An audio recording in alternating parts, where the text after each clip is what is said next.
bagaimana Yun Xiao tidak dibatasi oleh formasi. Bagaimana Yun Xiao melakukan itu?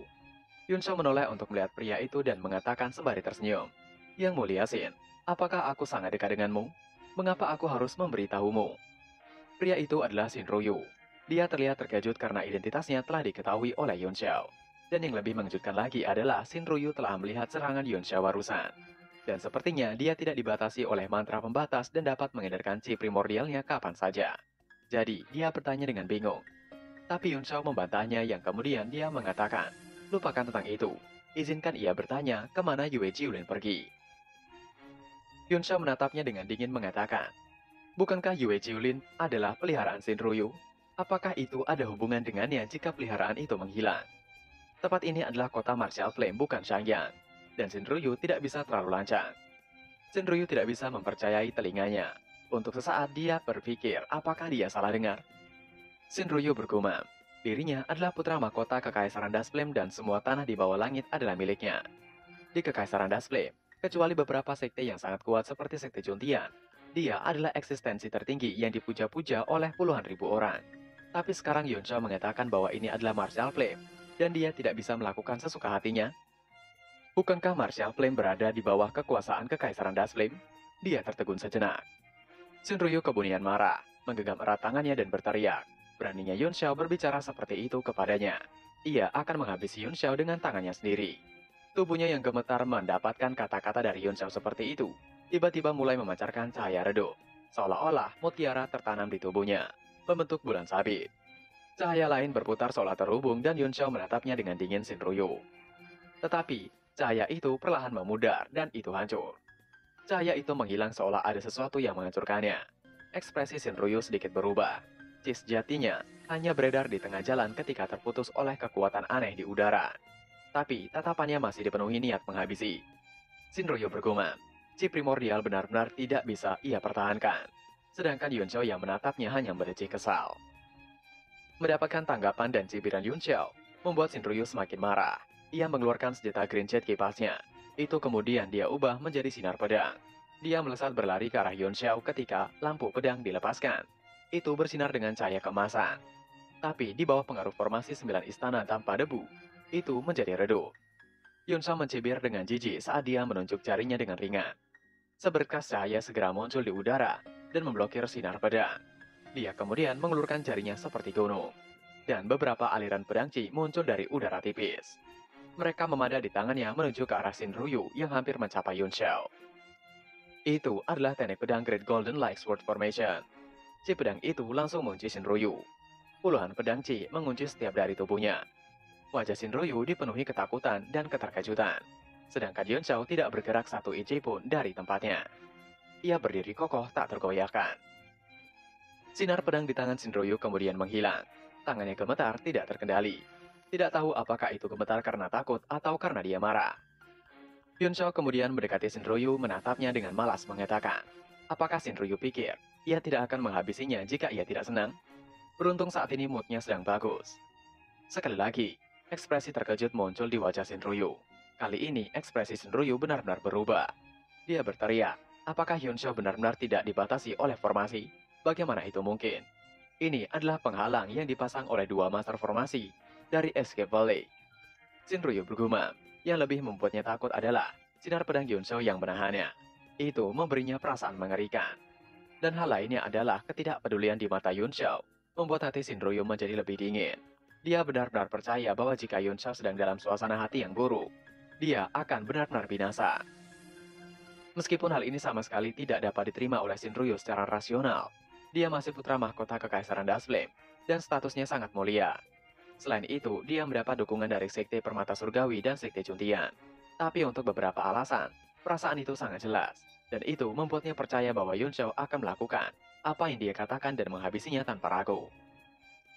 Xin Ruyu yang tidak pernah memberi sepanjang hidupnya tiba-tiba merasa sedikit takut saat ini. Dia mengeratkan giginya dengan pucat. Yun Xiao dengan jijik kemudian mengatakan dengan dingin, jangan mengira hanya karena Xin Ruyu adalah putra mahkota, Xin Ruyu bisa bertingkah seperti bawang hijau di depannya. Xing Yang Jie dan Zhou Yushan adalah contoh terbaik. Yun Xiao menghentikan ucapannya sejenak untuk melihat perubahan ekspresi di wajah Xin Ruyu. Itu benar-benar pucat pasi. Yang kemudian Yun Xiao meneruskan, ia tidak ingin Shinryu menjadi orang bodoh berikutnya. Dia memelototi Shinryu dengan dingin sebelum berbalik untuk pergi. Dan pedang Ji yang tadi menahan pergerakan Shinryu menghilang secara perlahan. Itu membuat Shinryu terjatuh hingga berlutut. Shinryu tercengang di tempat. Rasa penghinaan yang besar membuncah di dalam hatinya. Dan wajahnya menjadi hitam karena marah. Di matanya, Yun Xiao selalu menjadi belalang yang lincah, melompat ke sana kemari dengan gembira. Jadi dia tidak menganggapnya serius sama sekali. Tidak sampai pertempuran di arena gagak emas. Dia benar-benar menganggap Yun Xiao serius dan melihatnya sebagai lawan potensial. Namun, itu hanya potensi. Tapi kali ini, Yun Xiao telah membawa kembali lebih dari setengah kristal kuota dari Pulau Qianghua. Dan dia segera menjadi orang yang paling banyak dibicarakan di seluruh wilayah selatan. Hanya pada saat inilah, Shinryu merasakan krisis. Dan dia merasa bahwa Yun Xiao mungkin menjadi lawan terbesarnya. Tapi dia tidak mengharapkan itu. Di mata Yun Xiao, dia bahkan tidak sebanding dengan daun bawang hijau. Itu seperti seorang jutawan yang selalu memandang rendah seorang pengemis dan mengejeknya dari waktu ke waktu. Hanya untuk mengetahui bahwa pengemis itu adalah seorang multi-jutawan dan sama sekali tidak menganggapnya serius. Perasaan terhina dan kalah ini membuat Shinryu yang selama ini tinggi dan perkasa merasa sangat malu.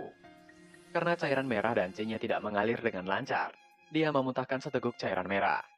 Matanya memerah, wajahnya jelek dan dia berteriak dengan cairan merah di mulutnya. Li Yun Xiao beraninya seorang petani rendahan, meremehkannya yang seorang pangeran. Yun Xiao benar-benar pantas untuk binasa. Raungan Shinryu secara alami sampai ke telinga Yun Xiao, tapi dia hanya mencibir dan menuju ke aula lelang. Tempat lelang sementara dibangun di lokasi asli kamar dagang Thousand Resort Tower sebelumnya. Butuh ribuan pekerja untuk menyelesaikannya dalam 3 hari. Dari skalanya jauh lebih besar dari sebelumnya. Ding Er, Bai Li Gongjin, dan Wei Hongfu yang merupakan 3 penanggung jawab utama pelelangan, telah berkumpul di ruang VIP. Banyak orang juga mulai memasuki tempat lelang besar. Begitu Yun Xiao masuk, dia meminta maaf karena terlambat.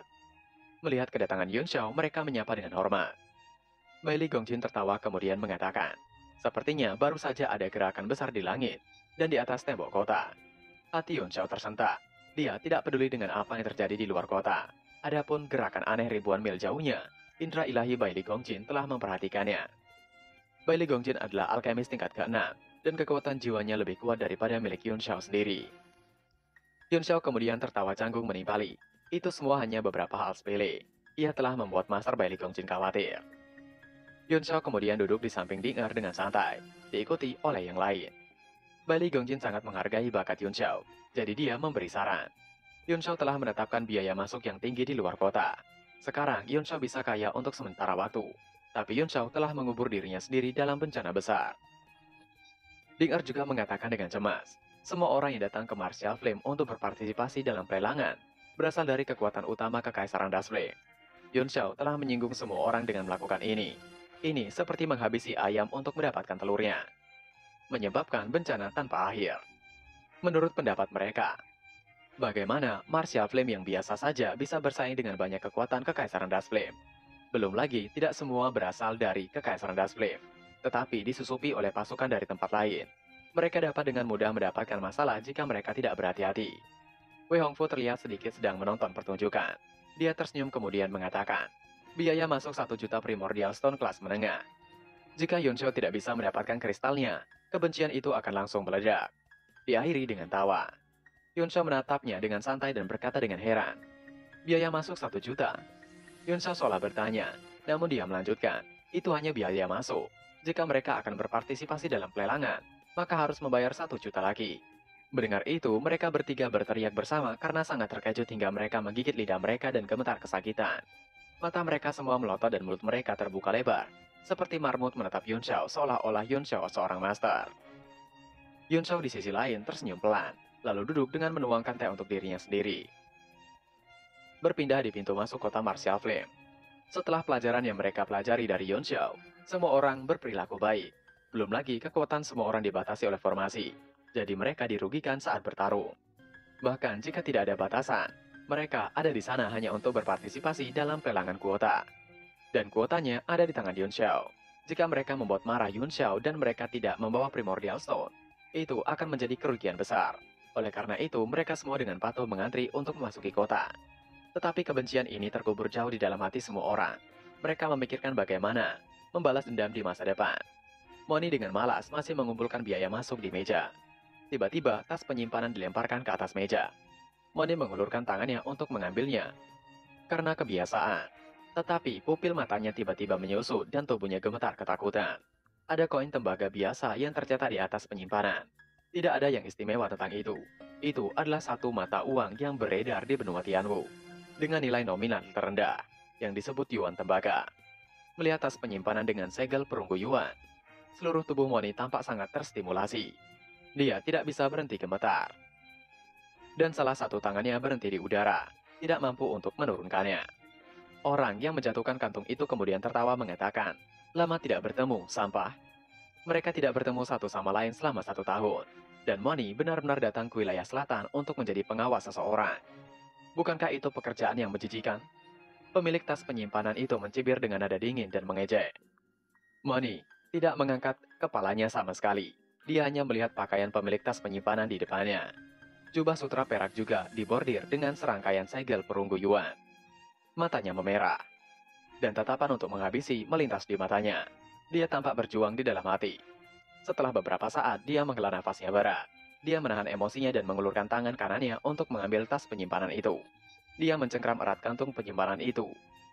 Jika itu terbuat dari kaca, mungkin sudah hancur. Mani berkata dengan nada tenang mempersilahkan orang itu masuk setelah membayarnya. Pemilik tas penyimpanan berdiri di sana selama beberapa detik menatap Mani, tanpa mengatakan apapun. Suasana di sana benar-benar hening seolah dunia terisolasi, dan hanya ada mereka berdua. Lalu, orang itu merengus dan berjalan ke kota. Namun kata-kata cibirannya masih terdengar. Seorang itu mengatakan, Mani hanyalah seorang sampah yang hanya cocok menjadi peliharaan seumur hidupnya. Tatapan menghabisi melintas di mata Mani, dan dia kembali ke ketenangannya yang biasa dan terus mengumpulkan uang. Komandan Xiao Qingwan, yang telah melihat seluruh proses sedikit mengernyit dan merenung. Tanda seperti tembaga sepertinya mewakili sesuatu. Dia hanya memiliki sedikit kesan tentang itu, tetapi dia tidak dapat mengingatnya saat ini. Komandan Xiao Qingwan bertanya dengan prihatin, siapa orang itu? Apakah Mani baik-baik saja? Mani menggelengkan kepalanya dan berkata dengan senyuman masam, orang itu dulu adalah saudaranya, tapi sekarang bukan lagi. Komandan Xiao Qingwan dibuat terdiam. Melihat Mani sepertinya tidak ingin mengatakan lebih banyak, dia tidak bertanya lebih lanjut. Setelah Yunsha menghabisi beberapa orang meski masih banyak keluhan dari orang-orang yang memasuki kota, tidak ada lagi konflik yang terjadi. Segera puluhan ribu orang telah membayar Primordial Stone dalam jumlah besar. Dan Martial Flame yang awalnya luas menjadi ramai saat mereka semua menuju ruang lelang. Selama pertempuran Pulau Qianghua, 3 kerajaan hanya mengizinkan pasukan yang belum mendapatkan tempat untuk berpartisipasi dalam pelelangan. Tetapi, tidak ada batasan seperti itu dalam pelelangan ini. Selama mereka berasal dari Kekaisaran Dust Flame, mereka dapat berpartisipasi. Selain itu, tidak ada yang peduli dengan aliran terakhir dari kristal kuota. Oleh karena itu, banyak orang dari Kekaisaran Tianxian dan Kekaisaran musuh juga akan menyusup ke belakang layar.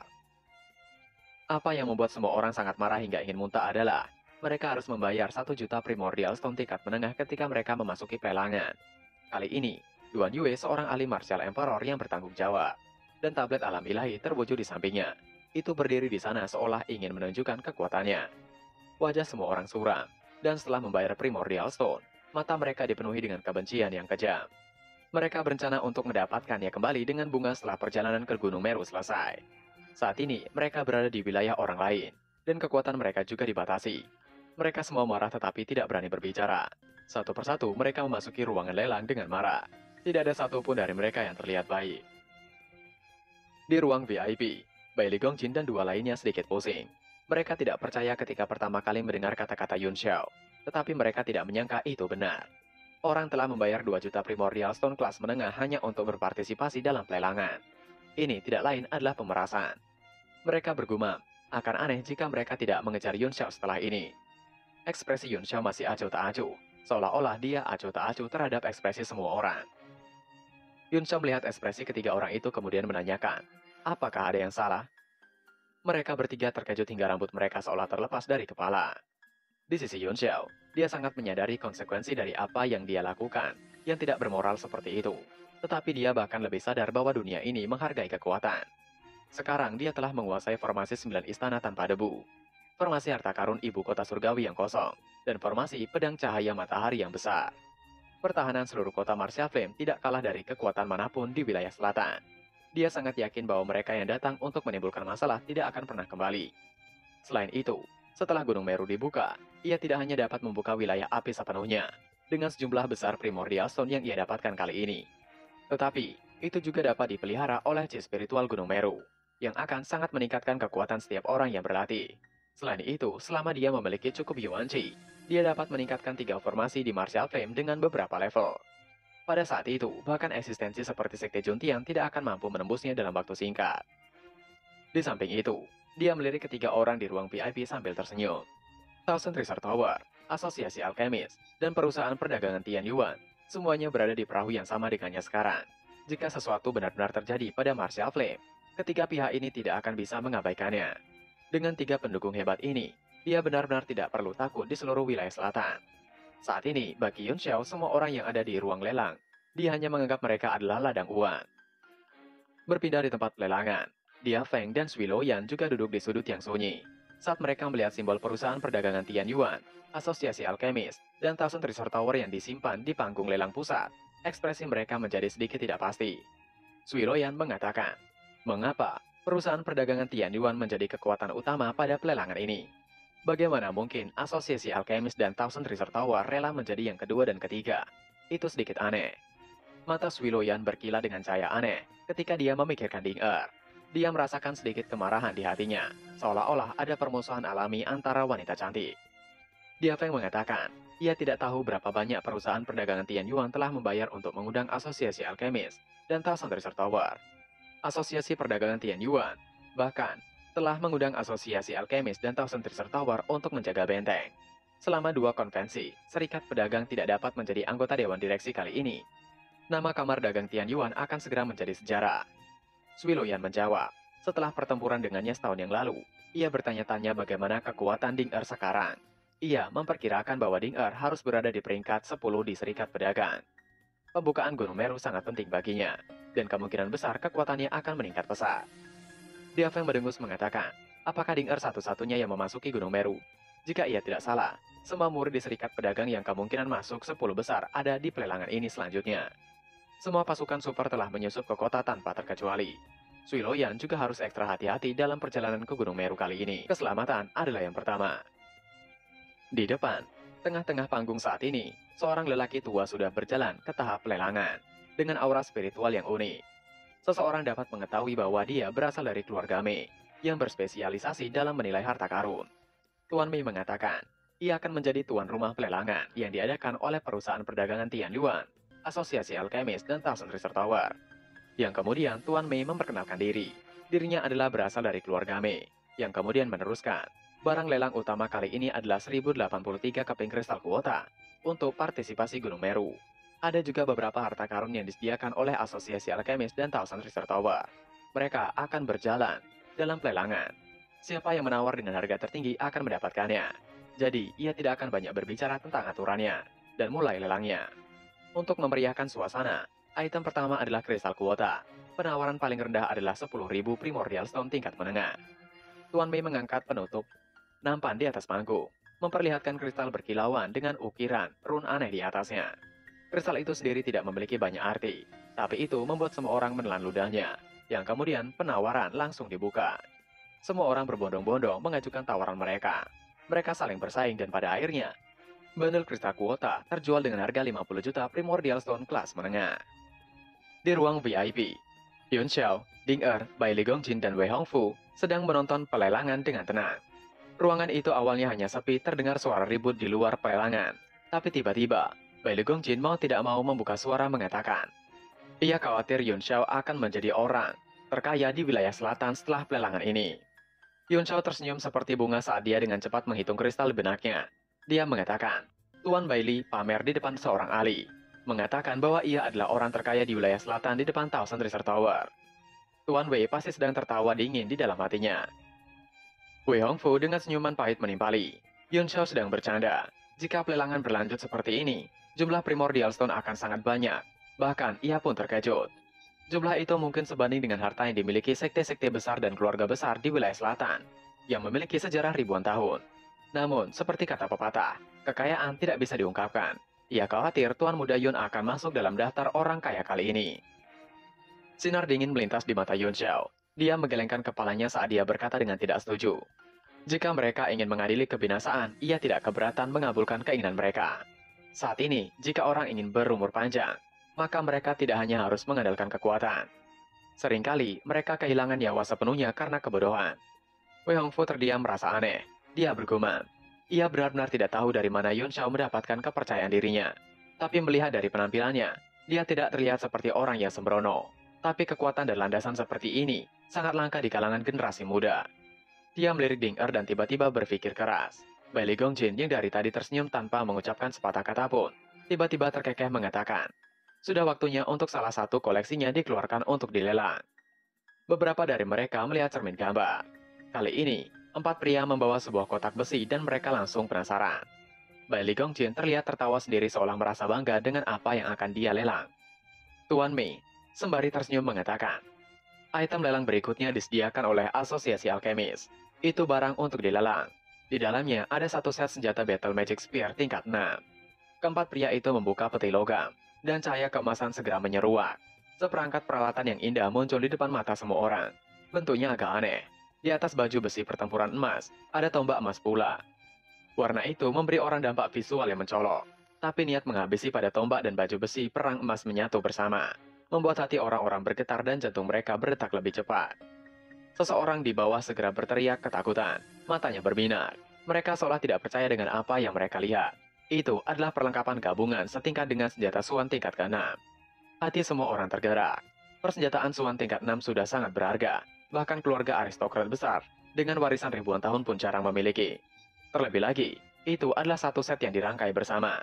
Dan seringkali, keberadaan semacam ini hadir dengan fungsi yang luar biasa. Ini adalah item yang benar-benar melebihi harapan semua orang.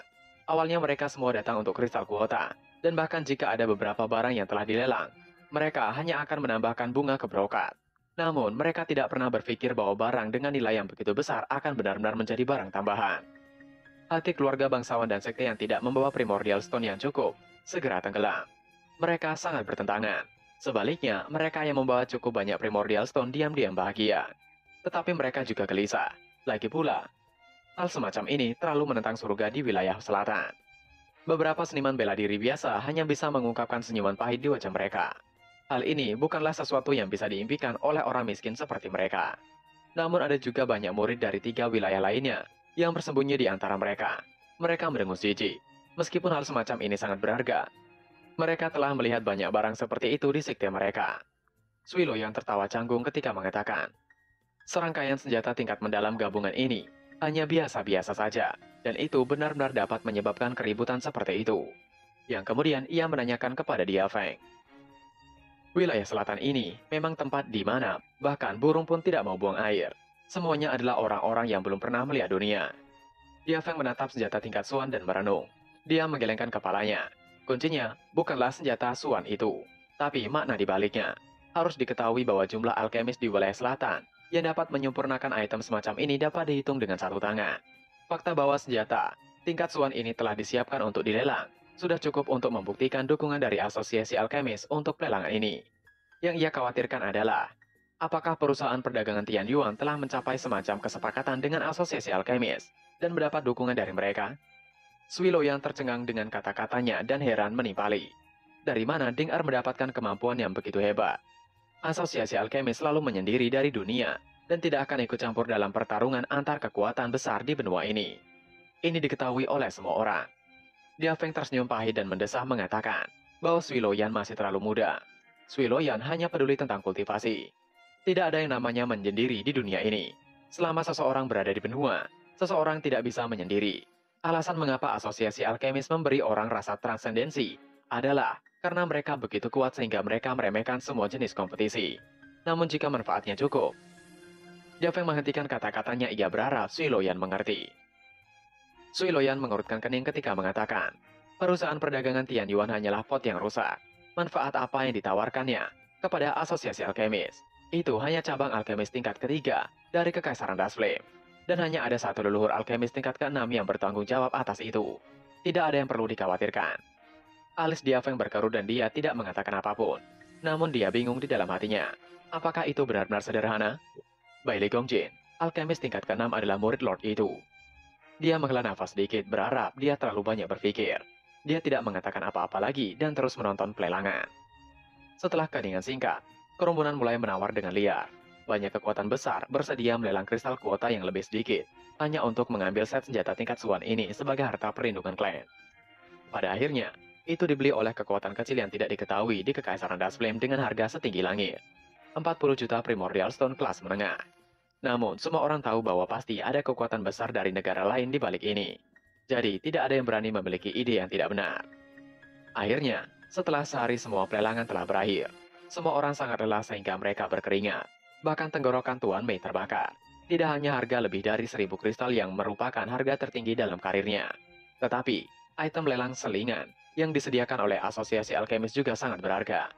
Semua orang yang berpartisipasi dalam pelelangan pada dasarnya tidak memiliki apa-apa di saku mereka, tetapi mereka semua sangat gembira dan mendapatkan banyak keuntungan.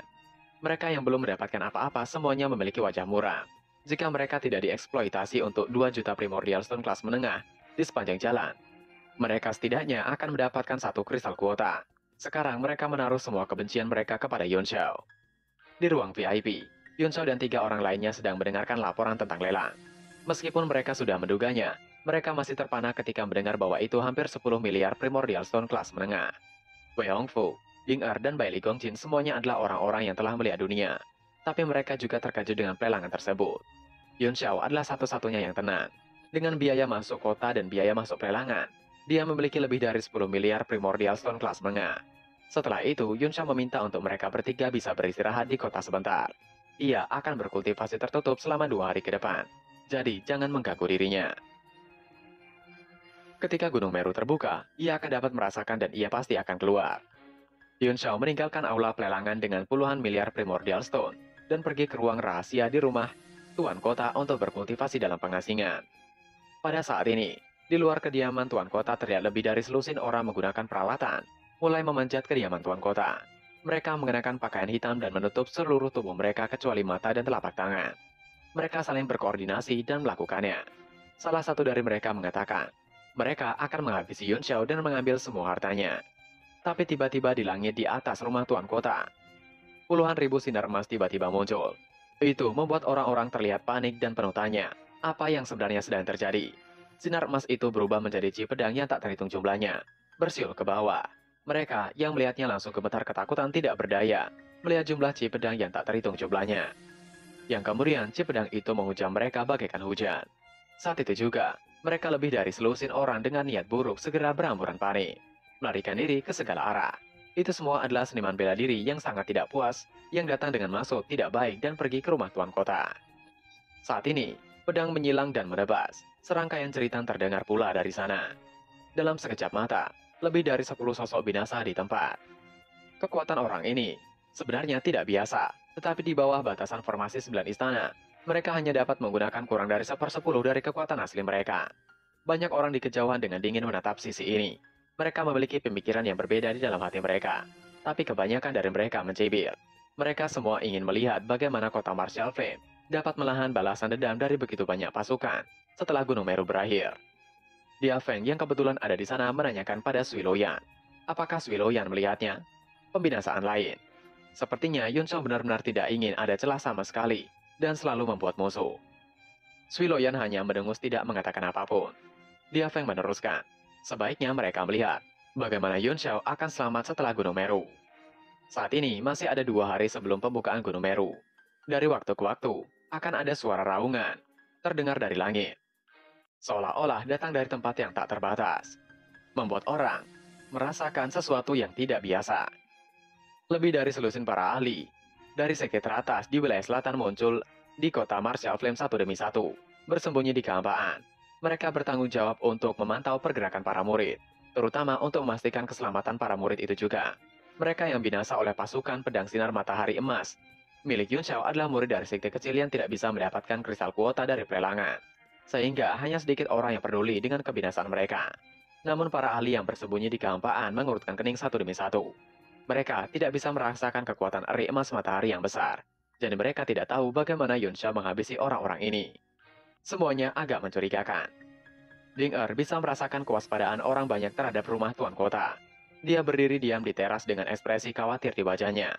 Tiba-tiba datang Bailey Gongjin bersama dengan Wei Hongfu mengatakan, sepertinya Ding Er sangat bingung dan khawatir dengan tingkah laku Yun Xiao. Ding Er segera menoleh melihat mereka.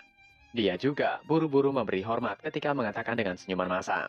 Tindakan Tuan Muda Yun Xiao tidak ada artinya. Jelas bahwa dia sangat membutuhkan Primordial Stone untuk mengolah teknik rahasia. Tapi dia akan menyinggung banyak kekuatan di seluruh wilayah selatan.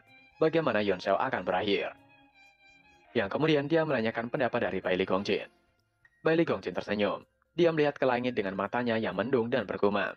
Elang ada di langit, bagaimana mereka bisa tahu apa yang dia pikirkan? Tidakkah Ding Er memperhatikan bahwa sejak munculnya Tian Sui, semua yang telah dilakukan Master Yun Xiao tampaknya mencari kebinasaan di mata semua orang. Tapi apa yang terjadi pada akhirnya? Bukannya Yun Xiao yang binasa, tapi malah musuh-musuhnya yang binasa.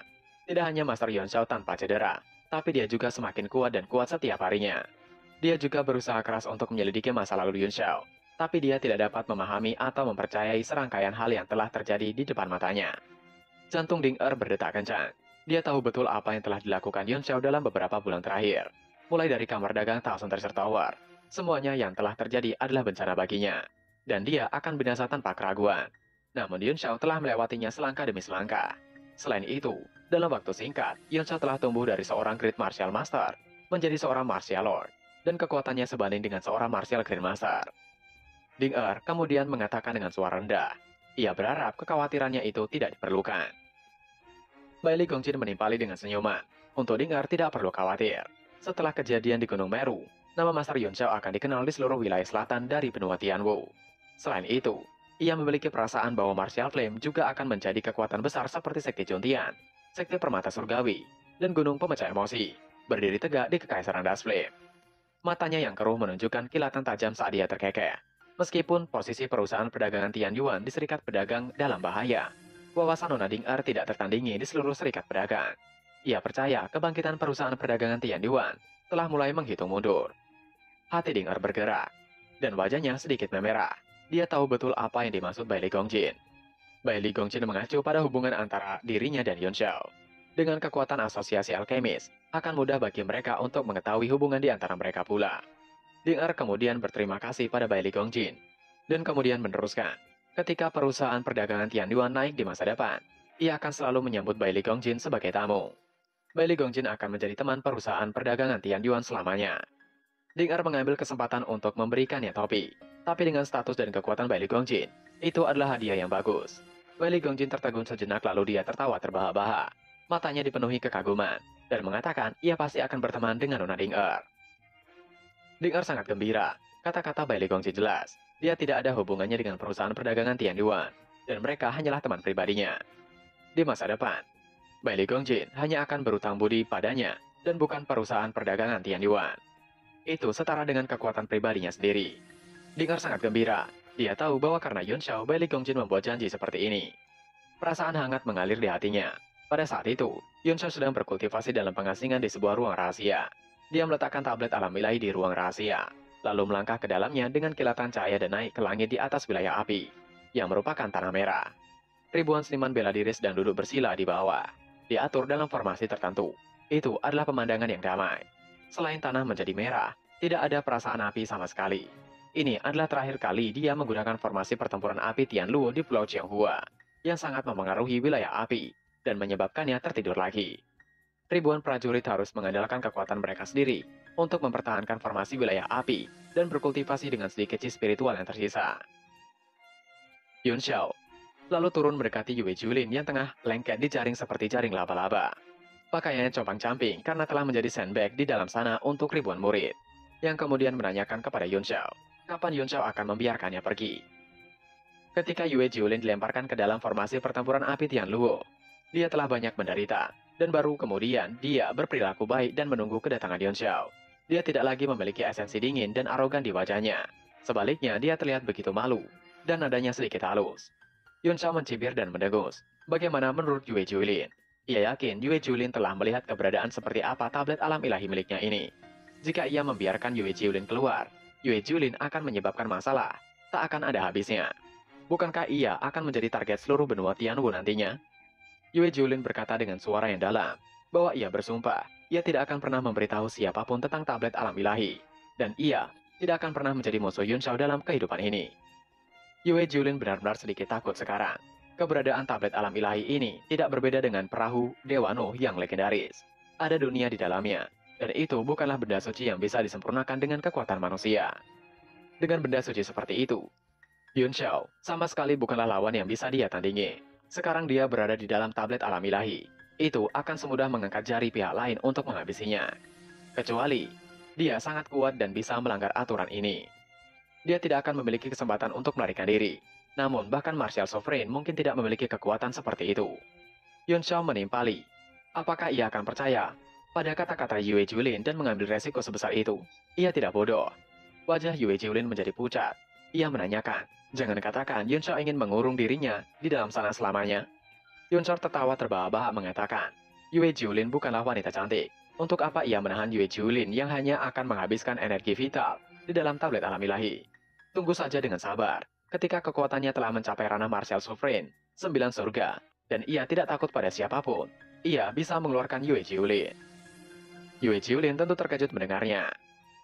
Ia tidak bisa menahan diri untuk tidak mengatakan, untuk Yun Xiao jangan bicara tentang dapat mencapai level itu atau tidak.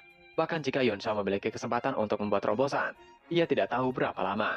Mungkin ia tidak akan bisa meninggalkan tempat terkutuk ini, bahkan saat hidupnya sudah berakhir. Yun Xiao mencibir ketika mengatakan, jika Yue Jiulin ingin menyerangnya, maka Yue Jiulin harus siap secara mental untuk kutukan abadi. Gunung Meru akan dibuka, dan tidak seorang pun yang berusia di atas 50 tahun dapat dibawa masuk. Ia akan membiarkan Yue Jiulin keluar sebentar untuk mendapatkan udara segar. Yue Jiulin bertanya dengan gembira, apakah Yun Xiao tidak takut jika dirinya melarikan diri? Yun Xiao mencibir mengatakan, tentu saja ia takut. Itu sebabnya ia akan menyegel basis kultivasi dan mengekstrak jiwa dan semangat Yue Jiulin. Yun Xiao kemudian mengeluarkan sebuah gulungan. Jika dilihat dari simbol itu seperti 3 segel mata hantu seperti yang dimiliki oleh Duan Yue. Yun Xiao segera membuat segel tangan dengan mata penuh kemenangan. Mata Yun Xiao bersinar dengan cahaya aneh. Kekuatan aneh keluar dari gulungan tersebut. Segel 3 mata hantu menyeruak dari dalam gulungan dengan beberapa segel mantra yang Yun Xiao gunakan. Cahaya merah membentuk sebuah tangan muncul secara perlahan, menuju ke arah Yue Jiulin. Melihat itu membuat Yue Jiulin terkejut. Apalagi ketika 2 tangan merah itu mencekram kedua bahunya. Dia berteriak mengerikan. Kekuatan macam apa itu? Namun teriakannya tidak mendapatkan jawaban apapun dari Yun Xiao. Dan di saat berikutnya, 1 tangan lagi menyentuh arah Dantian. Itu membuatnya semakin terkejut. Kekuatan itu mengalir ke laut Dantiannya dan kesadarannya. Itu mengalir ke dalam jiwanya pula. Namun tidak peduli bagaimana dia berjuang, tidak ada perlawanan sama sekali. Di tablet alam ilahi, setiap gerakan Yun Xiao adalah hukum langit dan bumi. Yue Jiulin merasakan kejutan di benaknya, dan kemudian seluruh tubuhnya tampak tersedot dalam sekejap. Dia menjadi sangat lemah, dan bahkan kesadarannya mulai kabur. Dia merasakan matanya terbuka dan melihat bayangan Yun Xiao yang bergoyang. Jiwa Yue Jiulin benar-benar terhisap. Di tangan merah itu, ada separuh jiwa Yue Jiulin yang sedang berjuang untuk melepaskan diri. Namun sekuat apapun dia mencoba melepaskan diri, itu tidak akan bisa terjadi. Itu segera masuk ke dalam gulungan. Yun Xiao membuat segel tangan lagi dengan mengatakan, ia telah menangkap jiwa Yue Jiulin, dan sekarang ia akan menyegel basis kultivasinya. Dia mengarahkan jarinya ke udara, dan lingkaran rune hitam terbentuk di udara. Mereka seperti beberapa kecebong yang berputar-putar. Mereka secara bertahap menyebar seperti api hitam dan tiba-tiba menekan dada Yue Jiulin. Suara terbakar terdengar dari dada Yue Jiulin, diikuti dengan ratapan yang menyakitkan. Tergambar jelas segel itu di dada sebelah kanannya. Itu mengerikan tapi juga luar biasa. Seorang Martial Emperor bahkan tidak bisa berkutik di hadapan Sang Lord, yang hanya berada di ranah Martial Lord. Padahal kesenjangan kultivasi mereka sangat jauh. Yue Jiulin segera kembali ke akal sehatnya. Itu adalah segel 3 mata hantu. Suara terkejut datang dari belakang dan sosok Duan Yue muncul dengan sembari mendekati Yun Xiao, yang sedang menunggu proses itu selesai. Setelah sampai di samping Yun Xiao, Duan Yue melihat tanda yang sama dengan miliknya di dada Yue Jiulin berteriak ngeri. Kenapa Yun Xiao juga tahu segel ini? Yun Xiao mendengus menimpali. Jika ia tidak tahu cara menggunakan segel itu, bagaimana ia bisa membuka segel yang ada pada Duan Yue sejenak? Namun, untuk menghancurkan sepenuhnya, itu membutuhkan cairan merah orang yang menggunakan segel tersebut. Duan Yue berhenti berbicara dan berdiam di samping. Dia hanya merasa bahwa setelah disegel, kondisi Yue Jiulin bahkan lebih buruk daripada dirinya. Seolah-olah dia sepertinya basis kultivasi Yue Jiulin tidak mencapai ranah Martial Grandmaster bintang 7. Dia menatap Yue Jiulin seolah-olah menatap membayangkan dirinya di masa lalu. Yun Shao menggigit jarinya sendiri dan cairan merah keluar yang kemudian ia menggambar sebuah segel pada gulungan yang menyimpan separuh jiwa Yue Jiulin. Yue Jiulin yang ada di hadapan Yun Shao terkejut dengan apa yang terjadi. Dia merasa lemah dan bahkan tidak bisa mengedarkan chi vitalnya dengan baik seperti sebelumnya. Dengan terengah-engah, Yue Jiulin menanyakan apa yang Yun Shao lakukan padanya. Tentu saja, dia terkejut. Dia tidak hanya merasa kekuatannya disegel, tapi dia juga merasa ada sesuatu yang penting hilang dari jiwanya, yang membuatnya merasa sangat kecewa. Yun Shao mengabaikannya, menoleh ke arah Duan Yue, yang kemudian dia mengatakan, pembatasan ilahi di Gunung Meru memiliki batas 50 tahun. Bahkan jika itu ada di tablet alam ilahi, ia tidak yakin seseorang yang berusia di atas 50 tahun bisa masuk. Sekarang, ia akan mengirim semua orang yang berusia di atas 50 tahun keluar dan berada di kota Martial Flame. Dan Duan Yue akan diberi tanggung jawab atas mereka yang tua-tua di luar. Dia membentuk gerakan mantra dengan 5 jarinya dan bergumam. Kekuatan aneh menyebar di seluruh ruang. Dan yang pertama tersentuh adalah Duan Yue dan Yue Jiulin dikeluarkan dari tablet alam ilahi dan berada di halaman kediaman Tuan Kota. Di antara ribuan prajurit di bawah, kecuali siswa Akademi Galan yang mengikuti mereka dari Tianshui, sisanya memiliki kekuatan dan usia yang berbeda-beda. Hanya dalam beberapa tarikan nafas, lebih dari 1.000 orang langsung terlempar keluar dan mendarat di halaman kediaman Tuan Kota. Untungnya, kediaman Tuan Kota itu cukup besar untuk menampung lebih dari 1.000 orang tanpa merasa sesak. Semua orang yang dikeluarkan bingung. Mereka saling berpandangan satu sama lain. Apa yang terjadi? Mengapa mereka berada di sana? Xiao Jingguan, kakek Li, dan yang lainnya juga dikeluarkan, serta Suhan, Zhang Jifang, dan banyak alkemis tua lainnya. Mereka semua saling memandang dengan bingung, tidak tahu apa yang telah terjadi. Suara Yuan Shao segera terdengar di halaman, dan dia menjelaskan situasinya kepada semua orang. Baru kemudian semua orang tetap tenang. Orang-orang ini telah berkultivasi dengan keras di tablet alam ilahi selama beberapa bulan. Tidak peduli dengan dunia. Begitu mereka mendengar Gunung Meru terbuka, mereka semua terkejut.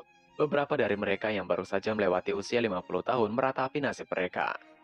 Tiba-tiba cahaya biru muncul di salah satu sisi, rumah Tuan Kota. Dan seorang seniman bela diri yang akan keluar dari rumah itu terpental ke belakang dan jatuh ke tanah, dengan ekspresi terkejut di wajahnya. Suara Yun Shao datang lagi yang mengatakan bahwa saat ini, dunia luar bercampur dengan orang-orang baik dan orang jahat. Semua kekuatan utama dari seluruh wilayah selatan telah menyusup ke kota Martial Flame. Demi keselamatan semua orang, ia telah mengecilkan formasi harta karun model langit yang besar hingga radius 1.000 meter. Dan itu diaktifkan di kedua arah. Mereka tidak bisa masuk dari luar dan mereka tidak bisa keluar dari dalam. Jadi itu masalahnya. Semua orang merasa lega, namun banyak juga orang yang mengerutkan kening dan mulai berpikir. Senyuman muncul di wajah Duan Yue dan bergumam. Bocah ini jelas menjebak semua orang untuk mencegah rahasia tablet alam ilahi bocor. Tetapi dia mengatakannya dengan sangat arogan. Dia sedikit mengangguk pada Xiao Qingguan, dan ahli bela diri lainnya memberitahu mereka instruksi Yun Shao. Baru kemudian mereka mengerti. Setelah melakukan semua itu, Yun Shao kembali ke dalam tablet alam ilahi dan menemukan bahwa masih ada lebih dari 3.000 orang di tablet alam ilahi. Ia mengumumkan bahwa ia akan membawa mereka memasuki Gunung Meru bersama. Ribuan orang masih dengan tenang menunggu Yun Shao atau lebih tepatnya menunggu instruksi. Yang kemudian Yun Shao mengeluarkan sebuah kantong di tangannya. Ia menumpahkannya begitu saja, ia bergumam. Seharusnya Primordial Stone yang ia dapatkan dari pelelangan masih cukup untuk membuka wilayah api lagi. Dengan pikiran itu meledak di udara. Sejumlah besar chi vital mengalir turun, seperti galaksi yang jatuh dari 9 langit. Tanah merah langsung berubah menjadi lautan chi spiritual, berkedip dengan cahaya biru. Orang-orang yang merasakan dan melihatnya tentu terkejut. Ada desas-desus bahwa ketika energi spiritual padat mencapai batas tertentu, itu bisa langsung berubah menjadi keadaan cair. Mereka tidak berharap itu benar. Satu persatu mereka mulai menyerap chi spiritual dengan penuh semangat. Mereka telah mengeluh tentang pasokan chi spiritual yang terus menurun selama periode waktu ini. Orang-orang tidak bisa diam. Mereka mulai berdiskusi dan berbincang satu sama lain seolah-olah tidak mempercayai apa yang mereka rasakan. Saat sejumlah besar semangat chi mengalir, nyala api keluar dari antara alis Yun Shao dan menari di udara, yang kemudian membentuk sebuah sayap api biru di punggungnya. Dia masih menatap ke bawah dan ada seberkas cahaya api biru kecil di tangannya. Yun Shao terlihat tersenyum dan mengatakan, untuk semua orang menjauh dari formasi, suhunya akan naik. Nyala api kecil itu ia lemparkan, yang meluncur turun dan mendarat di lautan biru Spirici. Api yang awalnya kecil perlahan merambat menjadi besar, bagaikan api yang membakar minyak. Seluruh lautan Ci terbakar, berubah menjadi lautan api dengan semangat Ci yang meluap. Ribuan murid di tanah memusatkan pikiran mereka dan mulai berkultivasi dengan bantuan nyala api. Pada saat itu, Yun Shao melontarkan teknik Dewa Alam Agung ke udara, mengirimkan satu demi satu karakter mirip kecebong emas raksasa, yang melintas di udara dan kemudian kembali ke tanah. Cahaya keemasan mulai muncul di lautan api, dan pesona kuno perlahan menyebar. Semua orang merasakan gelombang aura agung yang menggetarkan jiwa, seolah-olah itu secara bertahap terbangun. Tiba-tiba suara teriakan dari belakang yang mengatakan, itu adalah Rei terdengar. Transformasi spiritual pohon kunwu yang membentuk anak kecil muncul. Itu melebarkan matanya dan berteriak dengan sangat terkejut. Perasaan ini seperti penciptaan dunia dan kelahiran esensi Apili. Tapi jauh dari itu. Tampaknya, menggunakan Rei dan esensi Apili untuk mengembangkan hukum langit dan bumi. Mungkinkah dia ingin membuka ruangan sendiri? Yun Shao mendengar ocehan dan menatap bocah kunwu itu dengan tenang. Yang kemudian bocah kunwu memaksa Yun Shao untuk memindahkannya, agar ia dapat menyerap esensi Apili. Yun Shao menghentikan ocehan bocah kunwu dengan tangan yang mencibir. Ia akan membiarkannya. Tapi mengapa sikap bocah kunwu itu terlihat arogan? Dan yang paling penting, apakah bocah kunwu itu tahu formasi itu? Bocah kunwu mengatakan tidak, ia hanya menebaknya. Dan fakta bahwa Yun Shao membawanya ke dalam tablet alam ilahi, ia menyadari bahwa ruang independen ini bukan berasal dari era sekarang. Tapi itu berasal dari era kuno yang telah disegel bertahun-tahun. Bocah kunwu meminta untuk Yun Shao melihat sendiri yang ada di depannya. Yun Shao terkejut. Pengetahuan bocah kunwu sangat luar biasa. Itu adalah pohon ilahi yang lahir ketika dunia diciptakan. Itu secara pribadi telah mengalami evolusi, dunia dan perubahan yang besar hukum pada saat itu. Sehingga dapat mengetahui dengan sekilas. Yun Shao menimpali bahwa bocah kunwu tidak buruk. Tempat mereka berada saat ini adalah ruang independen dengan 4 wilayah utama di dalamnya. Tapi semuanya telah disegel selama bertahun-tahun, yang tak terhitung jumlahnya. Ia meminjam api Phoenix dan sejumlah besar chi spiritual untuk membuka kembali domain api. Bocah kunwu itu menimpali. Jadi ini tentang 4 wilayah, seperti bumi, air, api dan angin. Itu adalah hal yang populer di zaman kuno. Ia belum melihatnya selama bertahun-tahun belakangan. Kelopak mata Yun Shao berkedut saat dia berkata dengan heran. Apakah bocah kunwu tahu tentang itu juga? Bocah kunwu tampak seperti anak kecil, dan ia mengangkat kepalanya dan mendengus. Orang tua ini telah ada sejak penciptaan dunia. Apa yang belum pernah ia lihat? Ia sudah mengalami perubahan hidup berkali-kali. Apakah Yun Shao pikir dirinya pohon kunwu baru pertama kali direinkarnasikan atau dihidupkan kembali? Izinkan ia memberitahu Yun Shao. Ini sudah yang ke-17 kalinya. Yun Shao diam-diam terkejut. Pohon ilahi kunwu memang merupakan harta tertinggi surga dan bumi. Karena itu lahir dengan langit dan hidup berdampingan dengan bumi. Jika bukan karena perjalanannya ke Laut Selatan, dia hampir dihancurkan oleh klan laut yang rendahan itu. Yun Shao memicingkan matanya mengatakan, menurut apa yang bocah kunwu katakan, di zaman kuno banyak prajurit maha kuasa dapat membuka ruang independen ini. Mungkinkah keberadaan pada saat itu? Semuanya ahli dari alam dewa 10 arah. Bocah kunwu tertawa melipat tangannya mengatakan, Spirit Chi, langit, dan bumi pada waktu itu tidak ada bandingannya dengan apa yang ada di zaman sekarang. Spirit Chi di bawah langit dapat dicairkan di seluruh benua. Ada banyak keberadaan di alam dewa 10 arah. Tapi itu jauh dari cukup untuk membuka 10 alam. Yun Shao terkejut mengatakan, bahkan alam dewa 10 arah tidak dapat membuka ruang. Eksistensi macam apa yang menciptakan hal seperti ini? Bocah kunwu tertawa menimpali. Alam dewa 10 arah memang keberadaan yang tidak dapat dicapai dengan mudah. Orang harus tahu bahwa di zaman kuno, keberadaan dunia ini dapat ditemukan di mana-mana. Maksudnya adalah ruang independen atau tablet alam ilahi. Yang kemudian bocah kunwu itu menanyakan, menurut Yun Shao, apa maksud membuka dunia? Apakah itu menyempurnakan senjata level yang mendalam? Itu adalah penciptaan sejati langit dan bumi. Penciptaan segala sesuatu. Tidak ada yang namanya menciptakan dunia dalam arti sebenarnya. Dia melanjutkan, pada saat itu ada seorang yang maha kuasa bernama Yuan Shi, yang juga seorang alkemis gila. Setelah bertahun-tahun yang tak terhitung jumlahnya, dia akhirnya mengembangkan metode yang dapat mensimulasikan penciptaan dunia dan menciptakan dunianya sendiri. Itulah yang Yun Shao lihat sekarang, membuka tanah, api, air, dan angin. Dia menggunakan keempat elemen ini untuk mensimulasikan seluruh lingkungan langit dan bumi. Setelah membuka ranah, ia bisa mengembangkan aturannya sendiri. Ini benar-benar karya perintis terbesar dalam sejarah. Sejak saat itu, beberapa kultivator tak tertandingi di alam Dewa 10 arah juga dapat menggunakan metode ini untuk menyempurnakan ruang independen mereka sendiri. Bocah Kunwu melihat sekeliling dan meneruskan. Ruang independen milik Yun Xiao ini telah mati selama bertahun-tahun yang tak terhitung jumlahnya. Itu dapat dianggap sebagai keberadaan yang relatif kuat. Mungkin selama tahun-tahun itu, tablet alam ilahi ini seharusnya memiliki reputasi yang mengguncang suatu daerah. Bocah Kunwu melihat ke bawah dengan rakus dan berkata, selain itu, Ray raksasa ini dapat secara langsung mengubah energi spiritual menjadi esensi api Li. Dengan api Phoenix jati Yun Xiao sebagai mata Ray, itu dapat dipulihkan sepenuhnya. Jika tidak, dengan kekuatan Yun Xiao, mustahil baginya untuk membuka kembali 4 wilayah. Yun Xiao menanyakan, jadi, selama ada energi spiritual yang cukup dan benda suci sebagai mata formasi, maka ia dapat membuka 3 wilayah lainnya? Bocah Kunwu berpikir sejenak, dan berkata dengan senyuman, secara teori memang seperti itu. Tapi pertama-tama, di mana Yun Xiao akan mendapatkan begitu banyak chi spiritual? Energi spiritual cair di bawah tampak spektakuler, namun kenyataannya itu tidak akan bertahan lama. Kedua, di mana Yun Xiao akan mendapatkan benda suci untuk membentuk mata formasi? Paling tidak, itu harus berada pada level yang sama dengan api Phoenix. Sudah merupakan berkah untuk dapat menemukan satu hal seperti itu seumur hidup. Hati Yun Xiao terdiam. Dia menghela nafas dan matanya berbinar saat dia mengatakan. Dulu ia berpikir bahwa benua Tianwu ada dalam genggamannya. Tapi sekarang ia tahu betapa kecilnya dirinya itu. Karena ia telah mendapatkan api Phoenix dan tablet alam ilahi, ia pikir ada benda suci lainnya yang menunggunya di dunia ini. Pada saat ini, formasi mantra besar muncul sekali lagi.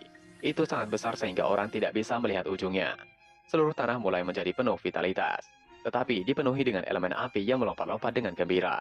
Seolah-olah, elf yang tak terhitung jumlahnya sedang menari. Perasaan ini membuat Yun Xiao merasa sangat nyaman, terutama nyala api dari lubuk jiwanya yang terhubung dengan wilayah tersebut.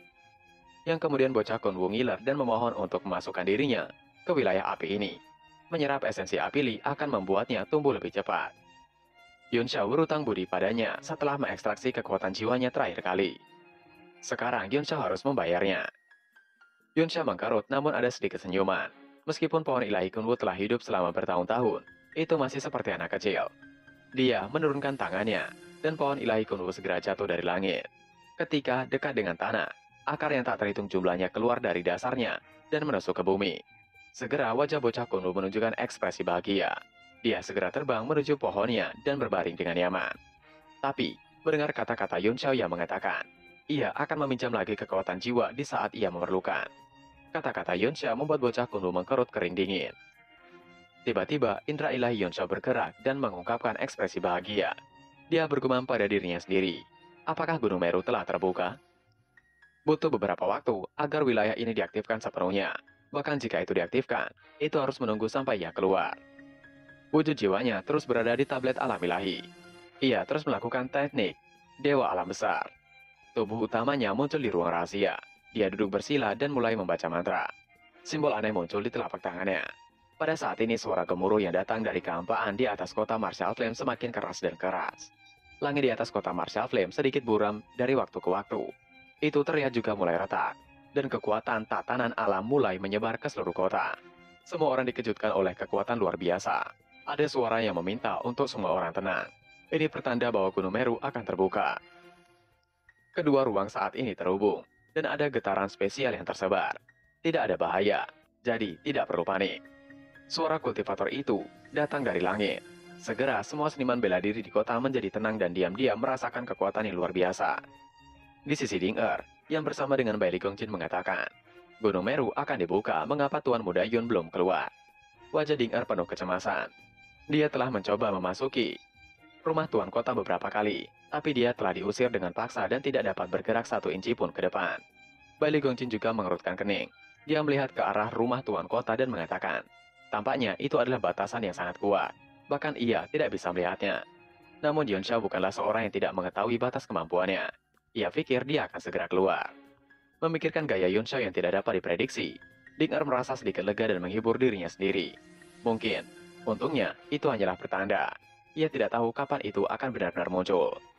Setelah waktu yang dibutuhkan untuk menyeduh secangkir teh, Aurora tiba-tiba muncul di langit. Seolah-olah pedang emas telah dimasukkan ke dalam dunia yang gelap. Seolah-olah akan menembus langit. Pada saat ini, Aurora menjadi semakin terang, berangsur-angsur mengembang. itu merobek sudut langit dan berubah menjadi cahaya melingkar. Cincin cahaya menyebar dan seluruh cincin melebar sedikit demi sedikit seiring berjalannya waktu. Di atas kota Martial Flame muncul sebuah pulau yang mengambang. Orang-orang mulai berdiskusi satu sama lain. Mereka menanyakan dengan penasaran, apakah itu Gunung Meru? Mengapa terlihat begitu jauh? Orang-orang yang lain menanggapi bahwa itu baru pintu masuknya saja. Itu belum sepenuhnya terwujud. Dikatakan bahwa Gunung Meru adalah tempat suci para pejuang Tao yang kuat di zaman kuno. Itu kemudian hilang ke dunia lain dan melayang di kehampaan. Segala macam diskusi dapat terdengar saat semua orang menunggu di saat menyenangkan itu. Tidak ada yang bisa tetap tenang. Ci spiritual di Gunung Meru ratusan kali lebih padat daripada di benua Tianwu. Kultivasi beberapa bulan setara dengan kultivasi beberapa tahun. Khusus untuk beberapa murid jenius, manfaat yang bisa mereka peroleh di dalamnya tidak terhitung. Wajah mereka yang tidak memiliki kristal kuota sangat gelap sehingga air akan menetes keluar. Semua kebencian sekarang ada pada Yun Xiao. Tiba-tiba suara tenang datang dari langit. Dan segera lebih dari selusin sosok muncul. Mereka semua adalah master yang dikirim oleh 3 kerajaan untuk membuka Gunung Meru.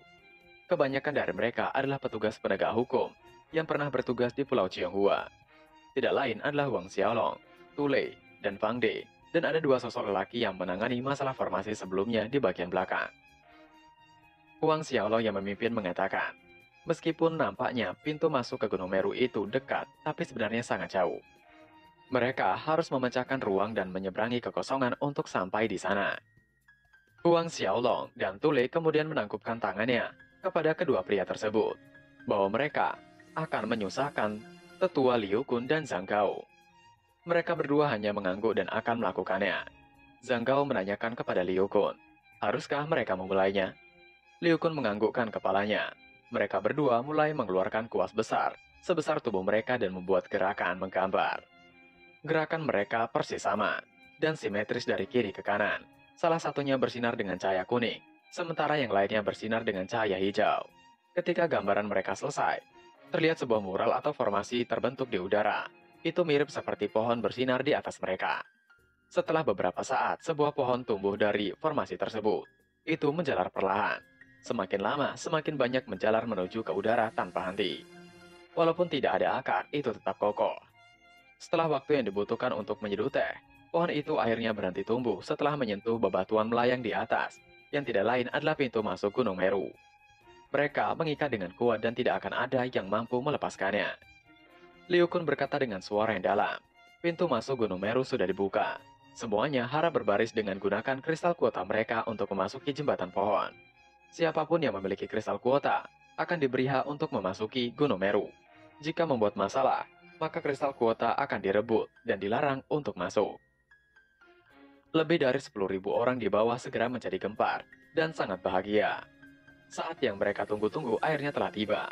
Mereka berharap bisa langsung terbang, tetapi kata-kata Liu Kun membuat mereka semua tenang. Jika mereka terlalu ramai dan kristal kuota mereka akan direbut, mereka benar-benar akan mengalami kesulitan. Karena itu, meski ada banyak orang, mereka bergerak maju dengan tertib. Tidak ada yang berani membuat paksaan. Ada 2 orang yang maju terlebih dahulu. Mereka mendaki pohon yang menjalar itu. Untuk beberapa langkah mereka masih bisa. Tapi tiba-tiba salah satu murid yang melompat itu terkejut. Ada sebuah formasi yang berbentuk jaring yang menghalangi jalan itu. Itu tinggi dan seolah mengurung jalan ke Gunung Meru. Murid itu berteriak pada Liu Kun di udara bahwa jalan mereka diblokir oleh satu kekuatan. Mereka tidak bisa bergerak maju. Ekspresi Liu Kun berubah, dan dia bertukar pandang dengan Zhang Gao. Jantung Huang Xiaolong berdetak kencang. Dia tahu bahwa ada sesuatu yang tidak beres dari ekspresi kedua tetua tersebut. Pembukaan Gunung Meru adalah peristiwa besar, dan tidak boleh ada kesalahan. Dia menanyakan pada Liu Kun dan juga Zhang Gao apa yang sebenarnya terjadi. Liu Kun dan Zhang Gao, mereka berdua mulai mengeluarkan seni sihir mereka, dan ekspresi mereka berubah drastis setelah beberapa saat. Ekspresi Liu Kun sangat tidak sedap dipandang. Matanya masih terpejam, seolah dia ingin melihat melalui kehampaan. Dia mengeratkan giginya dan berkata, cermin bulan sedang dikendalikan oleh seseorang. Mendengar itu, ekspresi Huang Xiaolong berubah drastis. Cermin harta karun bulan adalah harta karun yang sangat terkenal di lembah dunia yang sulit dipahami. Itu khusus digunakan sebagai mata formasi 9 istana untuk pembukaan Gunung Meru kali ini. Bahkan di hadapan Liu Kun dan Zhang Gao yang berstatus sangat tinggi, Huang Xiaolong akhirnya tidak bisa menahannya. Dia berkata dengan marah, dengan wajah muram pada mereka berdua. Cermin bulan ada dalam formasi 9 istana. Formasi ini selalu dikendalikan oleh mereka berdua.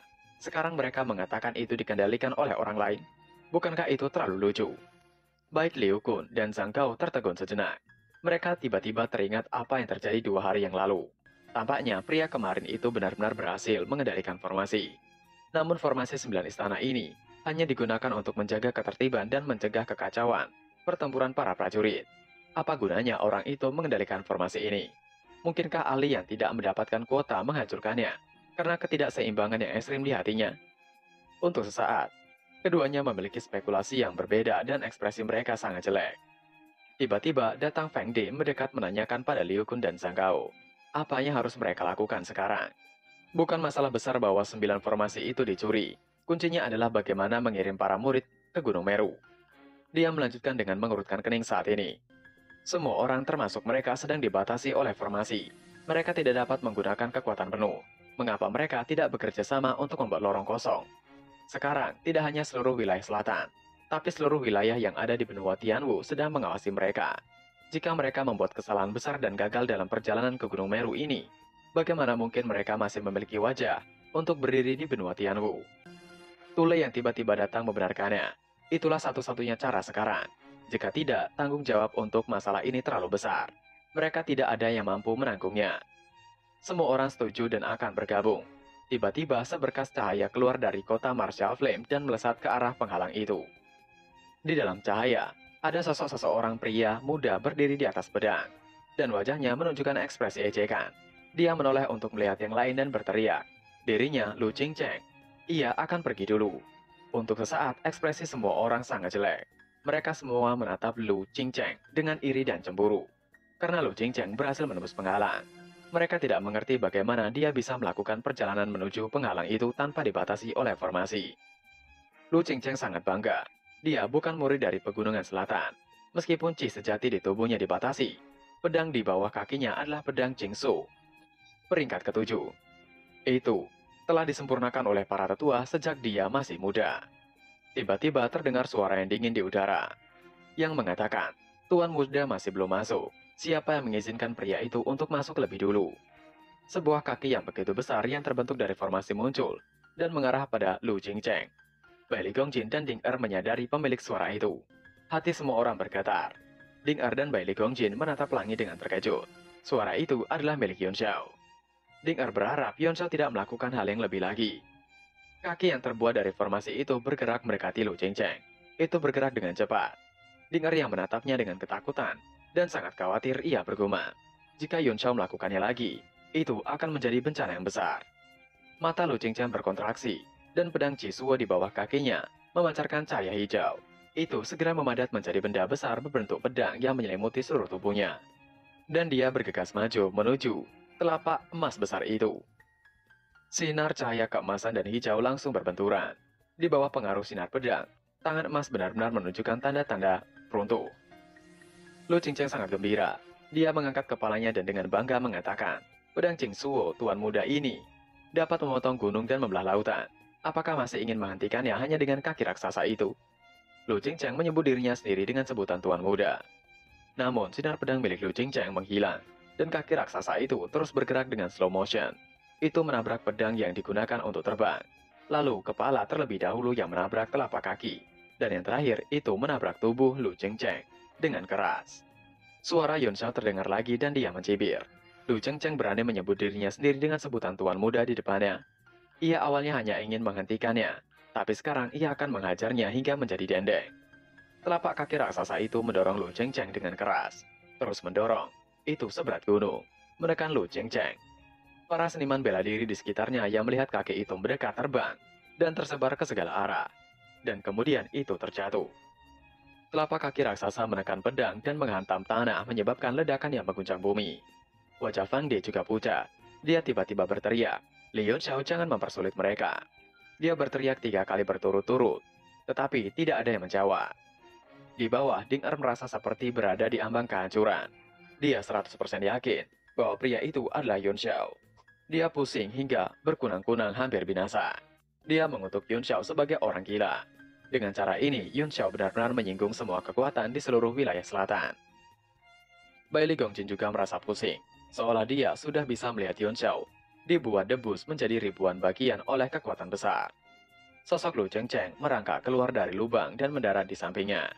Seluruh tubuhnya berlumuran cairan merah, dan dia tampak sangat sengsara. Dia bergumam, apakah itu ulah dari Tuan Kota Martial Flame lagi? Ia tidak akan melepaskannya kapanpun. Tiba-tiba ada seseorang yang mengatakan, apakah menurut Yuan Shao, dengan mengendalikan area kecil, maka dapat memblokir jalan masuk ke Gunung Meru? Yuan Shao terlalu kekanak-kanakan. Lu Chengcheng dalam keadaan menyesal dan tidak lagi mengatakan apa-apa. Dia seolah pingsan. Pria yang berbicara tadi adalah seorang pria muda dengan pakaian perak dan sabuk giok, menatap langit dengan dingin. Lalu, pria kekar dengan rambut hijau mencibir. Wilayah selatan adalah wilayah sampah, hingga burung pun tidak ingin membuang kotoran di sana. Dan Yuan Shao hanya memainkan eri lemah itu. Itu sungguh tindakan sampah. Pria kekar menggendong pedang di pundaknya. Gelombang fluktuasi yang kuat datang dari bilahnya, seolah-olah itu akan membelah langit dan membelah bumi. Dia berteriak mengatakan, biarkan ia memotong jalan. Pria berbaju perak dan pria kekar itu segera melompat dan melesat ke arah formasi, dan mulai menebaskan serangan-serangan mereka. Formasi itu berada di bawah kendali Yuan Shao, dan sepertinya Yuan Shao secara khusus memperlakukan pembatasan kepada mereka. Beberapa ahli kerajaan bela diri yang memiliki senjata tingkat ketujuh Suan juga terikat oleh tekanan besar, dan sangat sulit bagi mereka untuk bergerak. Tiba-tiba seseorang lain melesat menggunakan senjatanya mengatakan, Yang Pang Zhou dari Sekte Sayap Perak, Shen Aobe dari Desa Raja Surgawi Jiangjian. Bagaimana ia bisa membiarkan mereka mencuri pusat perhatian? Mereka hanya menggunakan senjata Suan dan teknik rahasia khusus untuk membuka meridian mereka. Bagaimana bisa dirinya Zheng Qingqing kalah dari mereka? Tiga sinar cahaya saling memantulkan di udara, dan bergegas menuju Gunung Meru dengan momentum yang tak terbendung. Itu melesat menuju ke arah telapak kaki raksasa yang terbentuk di udara. Para ahli kerajaan bela diri di udara tampak sangat kesal. Mereka memiliki perasaan campur aduk. Di satu sisi, dia berharap orang-orang ini bisa menembus formasi dan membuka jalan. Tetapi jika itu masalahnya, mereka akan kehilangan muka. Oleh karena itu, dia juga menantikan serangan telapak kaki lainnya yang akan langsung menghajar orang-orang itu hingga binasa. Puluhan ribu kultivator di bawah juga menatap langit dalam diam. Mereka diam-diam mengingat wajah orang-orang ini dan berpikir bahwa ketika mereka tiba di Gunung Meru, mereka tidak boleh menyinggung perasaan ketiga orang tersebut. Dengan kekuatan yang begitu kuat di depannya, mereka pasti tidak bisa menghadapi kematian mereka sendiri. Namun ada juga beberapa eksistensi yang memiliki tatapan ejekan di mata mereka, seolah-olah meremehkan tindakan mereka bertiga. Dua orang murid di bawah saling berbincang. Seorang pria bernama Yan Yi mengatakan pada rekannya Su Qing, bukankah Su Qing tertarik untuk menguji kemampuannya juga? Namun Su Qing mengatakan untuk lupakan saja. Apapun yang terjadi, mereka harus menghadapi apa yang disebut kultivator di wilayah selatan ini. Jika mereka berdua merusak formasi, kemana wajah orang-orang selatan akan disembunyikan? Yan Yi menimpali, dari kata-kata Su Qing yang ia tangkap, apakah ketiga monyet ini tidak akan dapat mematahkan formasi 9 istana? Yang dikatakan monyet adalah ketiga orang yang tengah menyerang formasi di udara. Su Qing meneruskan, itu sulit dikatakan. Orang yang mengendalikan formasi memiliki beberapa keterampilan. Namun sekarang, itu bukan tempat untuk mereka khawatir. Keduanya berbicara dengan nada normal, tanpa menyembunyikan apapun. Sementara semua orang menatap ketiga orang yang melayang ke langit. Kota itu sunyi, suaranya sangat keras dan hampir separuh orang bisa mendengarnya. Kebanyakan dari mereka adalah murid dari pegunungan selatan, dan wajah mereka seolah membeku dengan lapisan es. Pada awalnya, mereka masih berharap untuk memecahkan formasi. Tapi sekarang setelah mendengar kedua orang itu berbicara buruk tentang orang selatan, orang-orang selatan mengutuk dalam hati mereka agar orang-orang dari wilayah lain binasa. Mereka menahan amarah namun tidak bisa dilampiaskan. Di udara, serangan demi serangan masih berlanjut, dan akhirnya telapak kaki raksasa emas ditembus oleh tiga kekuatan. Itu segera runtuh dan berubah menjadi C emas yang tersebar di langit. Suara Zheng Qingqing terdengar di langit, dan dia tertawa dengan angkuh mengatakan, apakah hanya itu saja? Tapi tiba-tiba kebanggaan dan kesombongannya itu hancur ketika dia menoleh ke belakang. Dia khawatir dan kemudian dia merasakan kekuatan mengalir ke lautan kesadarannya. Dia tidak memiliki kekuatan untuk melawan sama sekali, dan kehilangan kesadarannya dalam sekejap. Hal yang sama juga terjadi pada dua orang lainnya di udara. Mereka melihat mata berwarna merah, itu membuat mereka tidak bergerak sama sekali di udara. Mereka hanya terdiam. Sedangkan orang-orang yang di bawah mulai mencibir. Apa yang mereka bertiga lakukan? Mengapa mereka tidak memasuki Gunung Meru setelah menghancurkan penghalang formasi? Apakah mereka bertiga mencoba untuk pamer? Orang-orang di bawah benar-benar ingin menghabisi mereka bertiga sampai binasa. Di sisi ketiga orang itu di udara, mereka tiba-tiba memasang pose yang aneh dan mengatakan berbagai macam kata yang tidak pantas. Mereka seolah dirasuki oleh wanita berbatang. Melihat itu, Fang De mencoba yang terbaik untuk menekan amarahnya dan berteriak dengan suara yang dalam. Karena mereka bertiga memiliki kemampuan untuk menembus formasi, jadi ada baiknya mereka membukakan jalan untuk semua orang memasuki Gunung Meru. Ketiga orang itu sepertinya mengabaikan kata-kata Fang De dan mulai menari semakin bahagia. Fang De sangat marah hingga dia hampir pingsan. Dia menyebarkan indera ilahinya dengan cepat, mencoba menemukan Yun Xiao. Mata Sucing dipenuhi dengan kebingungan saat dia berkata dengan heran, mengapa ia merasakan ada yang tidak beres. Tidak apa-apa jika mereka hanya menari, tetapi mengapa mereka menari dengan maksud dan tujuan lain, dan mereka bahkan melepaskan semua yang ada pada mereka. Orang-orang di bawah semua tercengang. Mereka menatap langit dengan mata seperti lonceng. Semua orang melihatnya merasakan mual dan jijik dengan apa yang ketiga orang itu lakukan di udara. Tapi, ada satu orang yang sepertinya agak lain, meneriaki dan meminta gerakan yang lebih. Melihat pria itu yang kegirangan, membuat pria lainnya berteriak memaki. Tiba-tiba suara mendesir terdengar. Pedang surgawi Shen Aobe jatuh dari langit dan menusuk ke tanah. Setelah itu pita Yang Fangzhou dan kipas api Zheng Qiqing jatuh ke tanah. Hati semua orang bergetar ketika mereka tahu ada yang tidak beres. Menuju ke sebuah arah. Sepertinya ada seseorang di sana. Senjata tingkat Suan ini semuanya adalah eksistensi terbaik. Mereka bertiga mengandalkan kesatuan pikiran dan jiwa dengan senjata tingkat yang mendalam untuk mematahkan batasan formasi 9 istana. Sekarang, ketiga senjata tingkat mendalam telah jatuh. Itu membuktikan bahwa ada yang salah dengan tiga orang di langit. Ding Er juga sangat marah. Acara besar seperti itu dibuat begitu tidak sedap dipandang oleh Yun Xiao. Yun Xiao tidak hanya menyinggung banyak kekuatan di wilayah selatan, tapi juga tidak melepaskan orang-orang dari tiga wilayah lainnya. Yun Xiao telah menyinggung mereka semua. Apakah Yun Xiao ingin menjadi musuh publik dari seluruh dunia benua Tianwu? Namun, ada juga banyak murid pegunungan selatan yang bersorak dan bertepuk tangan. Para ahli dari kerajaan benua Tianwu juga tercengang. Kemarahan mereka hilang dalam sekejap dan digantikan oleh simpati.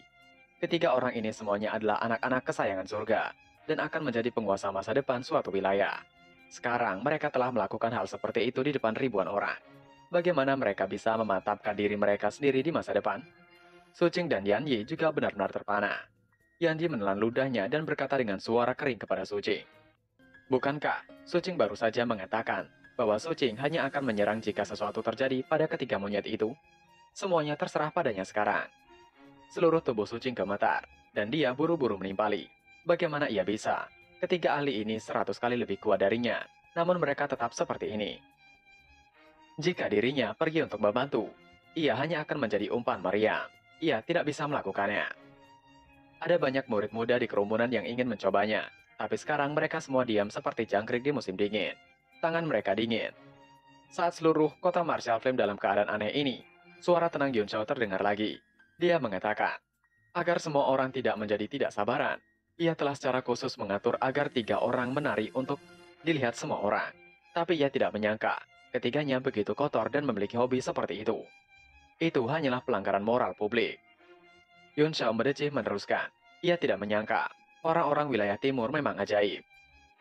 Tiba-tiba di tengah kehampaan, terbentuk sebuah pintu bulat berwarna keemasan yang terbuat dari energi formasi. Dan dari sana muncul sosok Yun Xiao secara bertahap.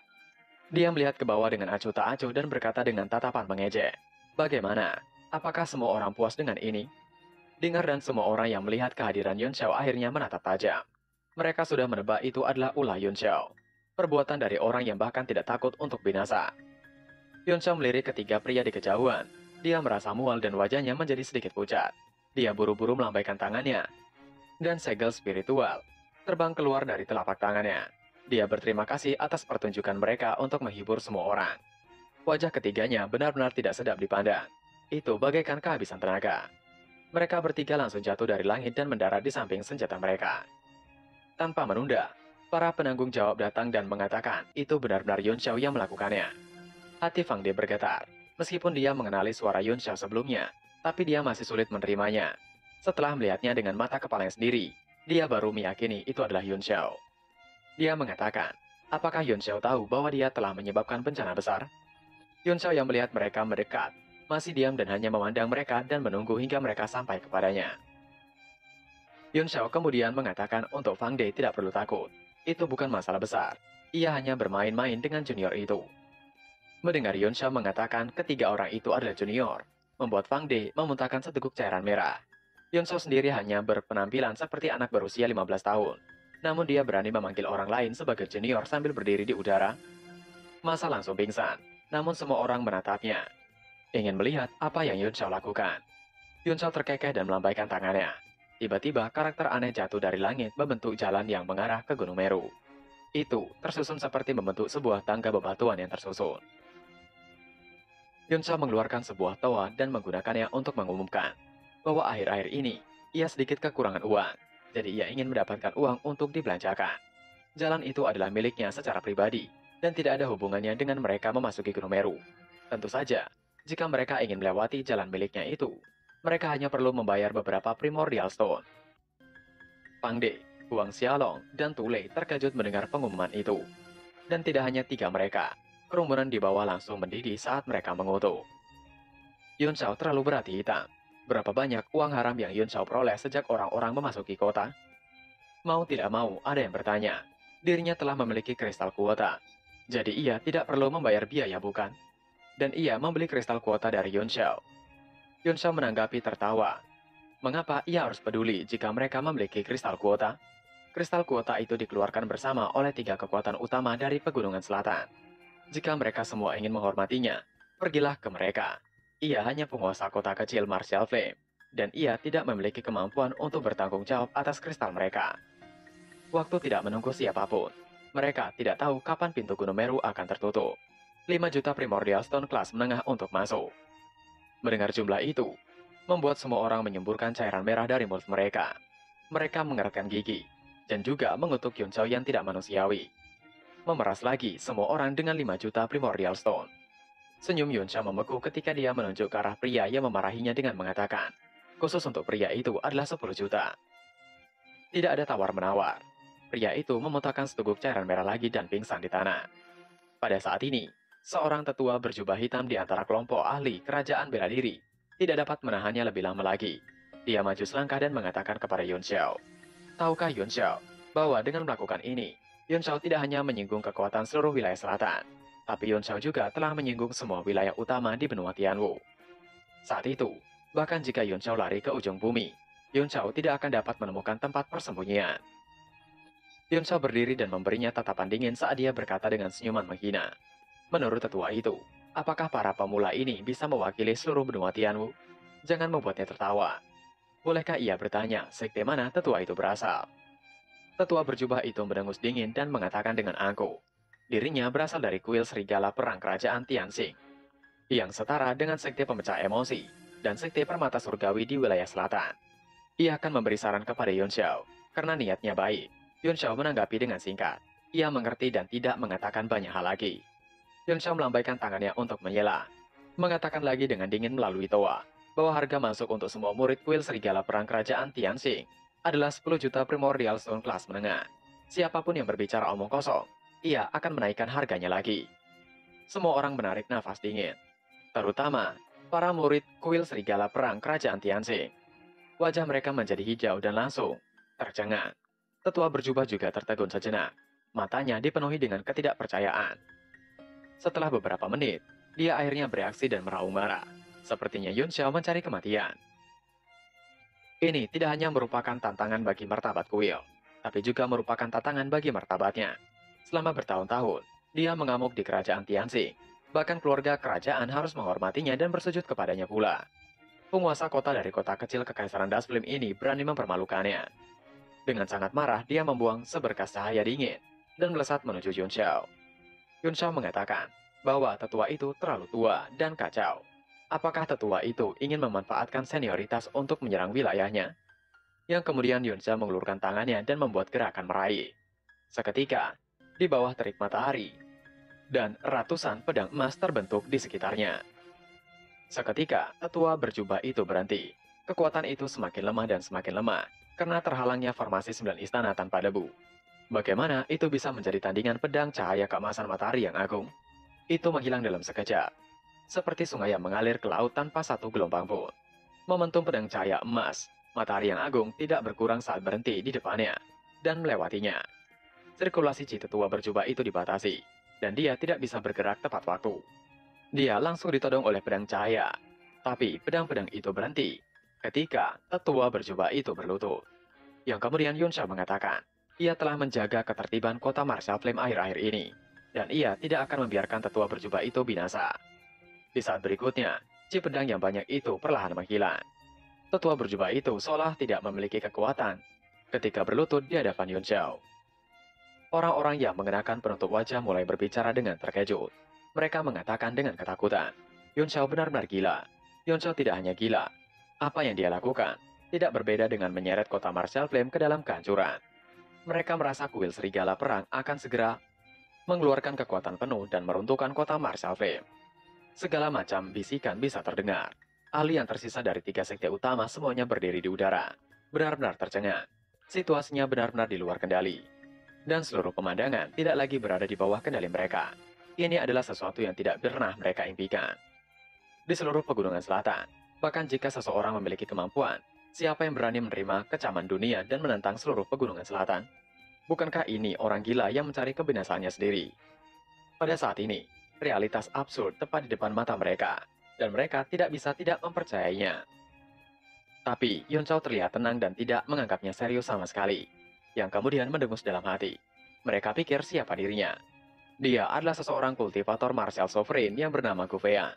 Bahkan jika itu adalah keluarga kerajaan dari 4 lautan, atau wilayah iblis, atau bahkan ibu kota suci dari wilayah suci, dia masih akan menimbulkan keributan. Siapa yang pernah dia takuti? Dalam kehidupan kali ini, dia hanya akan lebih cemerlang dan sombong, melebihi dirinya di masa lalu yaitu Gu Feian. Di antara 10.000 murid, beberapa anggota keluarga Zhou mencengkram kristal kuota di tangan mereka. Mereka sangat gelisah. Saat ini, mereka merasa kehilangan keluarga mereka sama sekali tidak adil. Sebaliknya, mereka merasa sangat beruntung. Dia benar-benar beruntung bisa selamat dari pertempuran dengan orang gila seperti Yun Shao. Setelah itu, seorang pria dengan beberapa lambang perunggu Yuan yang disulam di tubuhnya perlahan menaiki tangga dan mendekati Yun Shao. Dia menyodorkan sekantung Primordial Stone dan mengatakan, 5 juta Primordial Stone.